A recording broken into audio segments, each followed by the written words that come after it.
사도신경으로 우리의 신앙을 고백하며 새벽 예배 하나님께 올려드리겠습니다.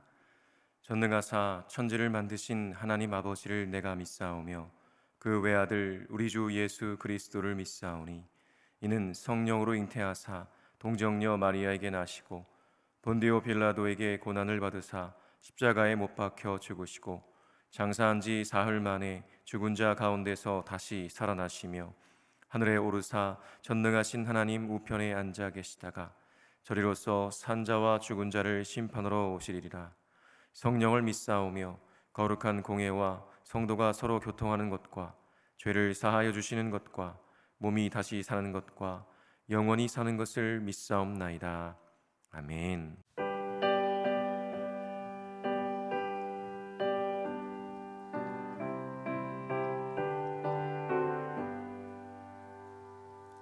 주 안에 있는 나에게 땅 근심이 있으랴.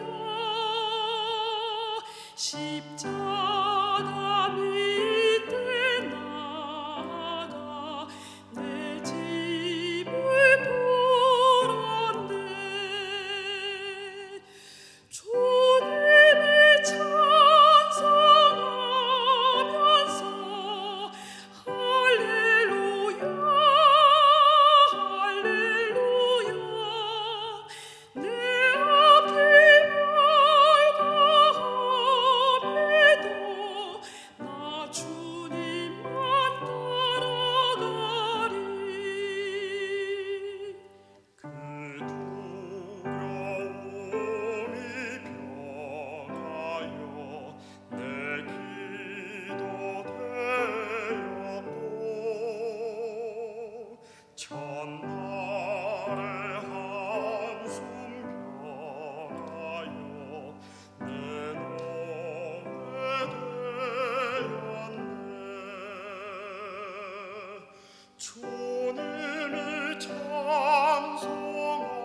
찬송하면서 할렐루야 할렐루야 내 앞길 멀고 험해도 나 주님만 따라가리.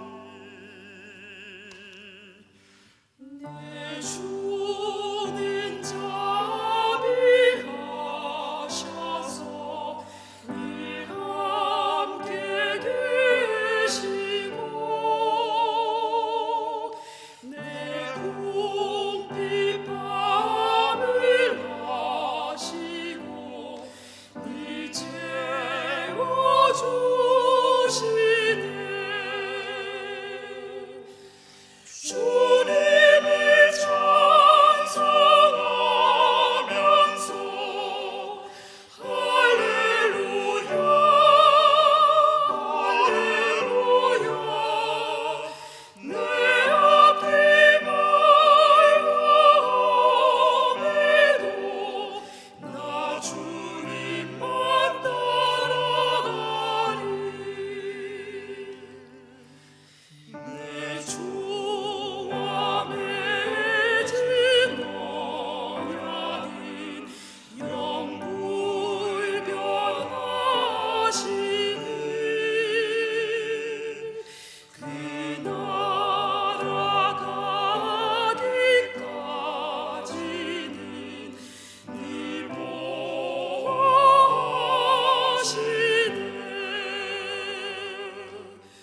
주님을 찬송하면서 할렐루야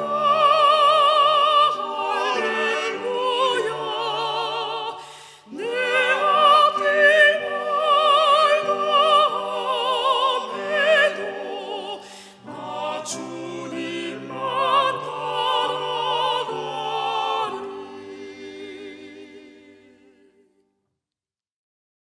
이 시간 우리에게 주시는 하나님의 말씀은 열왕기하 12장 1절에서 21절까지의 말씀입니다.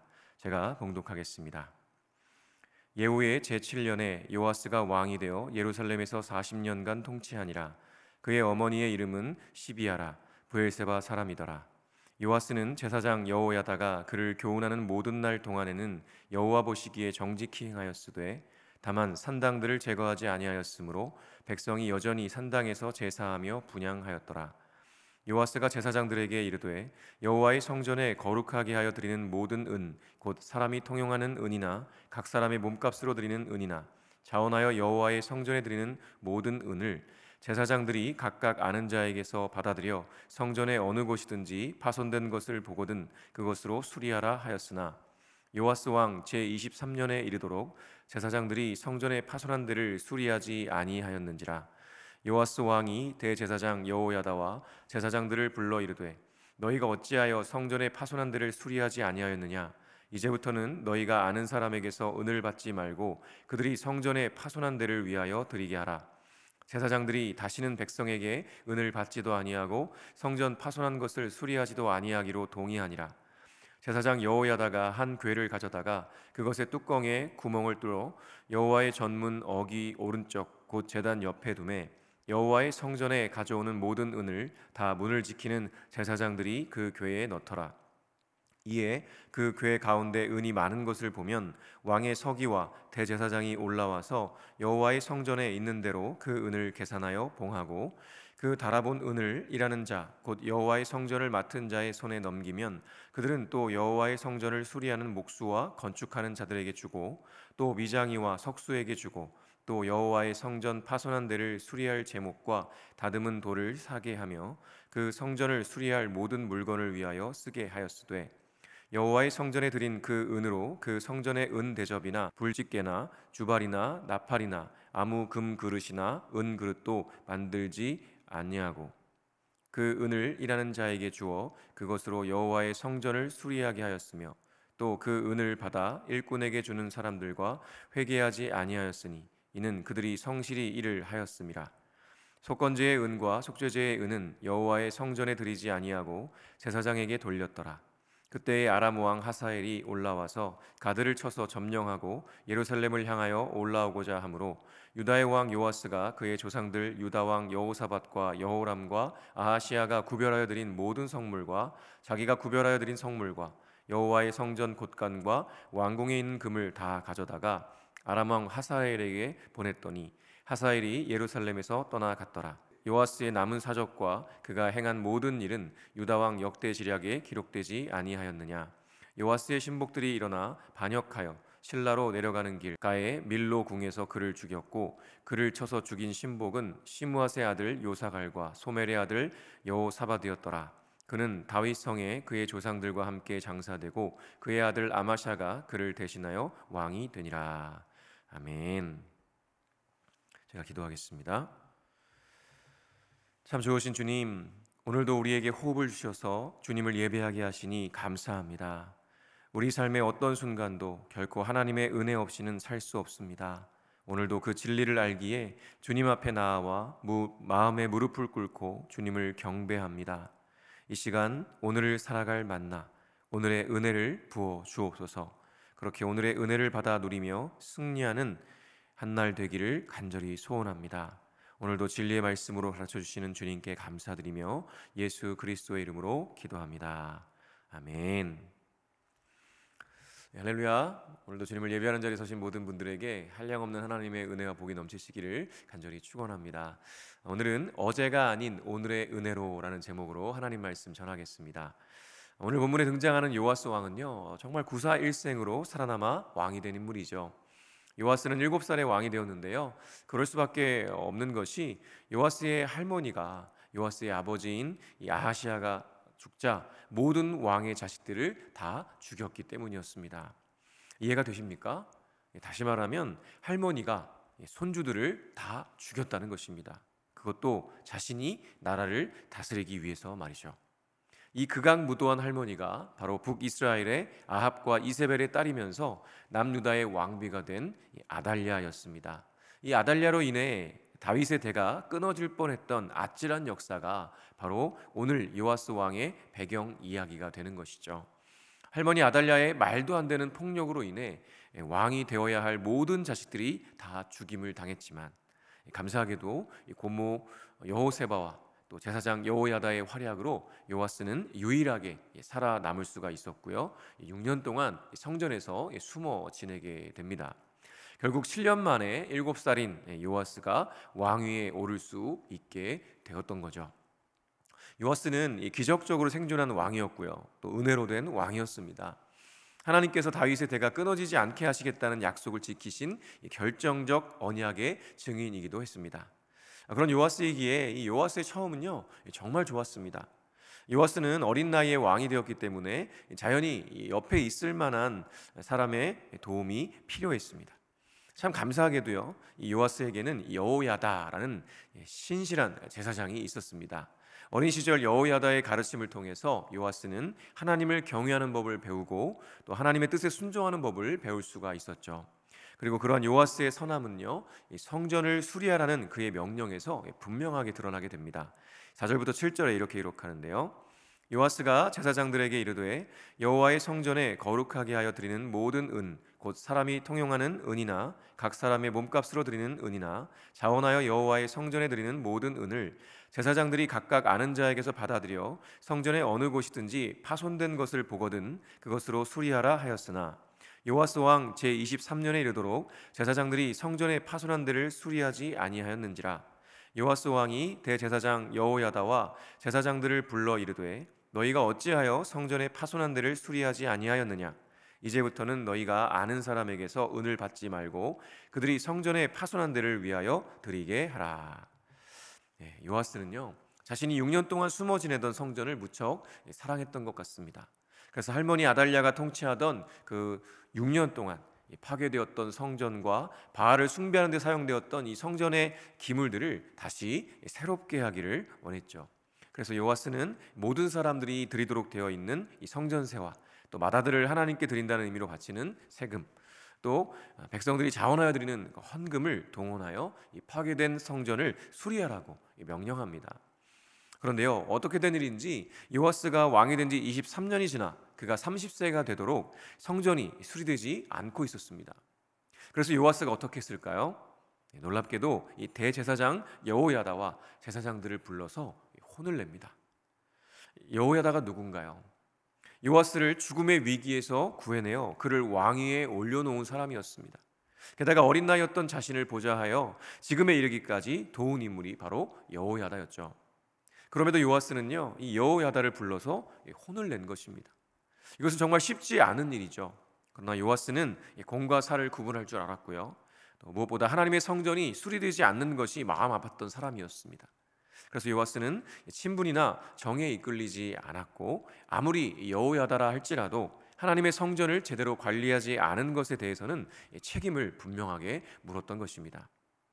그리고 이후 구절들을 보면요 왜 성전이 수리되지 않고 있었는지를 알 수가 있는데요, 그것은 사실 성전에 드려지는 이 세금과 헌금을 다루는 데 있어서 비리가 있었기 때문이었습니다.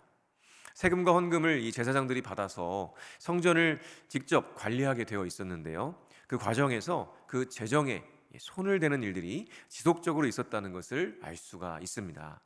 요아스는 바로 그 부분을 지적하면서 성전 관리를 새롭게 정리합니다. 재정을 제사장들이 직접 받지 않고요 헌금함을 만들어서 백성들이 직접 넣게 합니다. 그리고 그 헌금을 성전을 수리하는 목수와 건축하는 자들에게 직접 주어서 성전을 수리하게 했던 거죠. 그리고 속건제와 속죄제의 은은 제사장들에게로 돌아가게 했습니다. 그래서 혹시라도 재정적인 문제로 비리를 저지르지 않도록 제사장들의 경제 사정까지 돌봐주는 지혜를 발휘했죠.